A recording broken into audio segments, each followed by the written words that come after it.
We'll start by working a setup row. Bring the yarn to the front of the work and then slip the first stitch from the left needle to the right needle purlwise. That means that we insert the tip of the right needle into that stitch from right to left, like this. And then slip it to the right needle.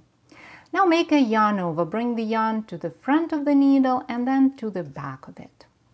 And then work in any stitch pattern you like. I'm gonna just knit all stitches until you get to the last stitch.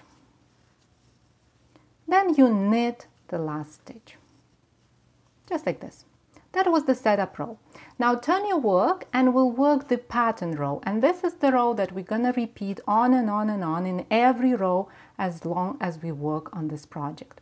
Bring the yarn to the front of the work, then slip the stitch from the left needle to the right needle, do it purlwise, make a yarn over, and then work in any stitch pattern you like until you get to the last 2 stitches. And these 2 stitches will be actually a stitch and the yarn over. See, this is the yarn over that we made in the previous row. And then we knit these 2 stitches together, the usual way through the front loop. And that's about it. So you repeat the same thing in every row.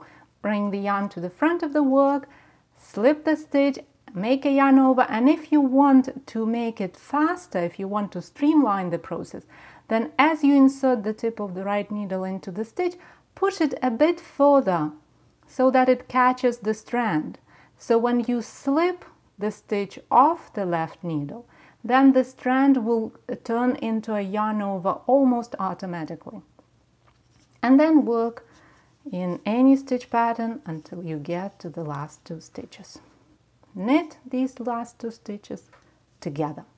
And as you repeat this row over and over in every row, then you will see that your edges turn into almost 3-dimensional beautiful border that looks the same on both sides of the work.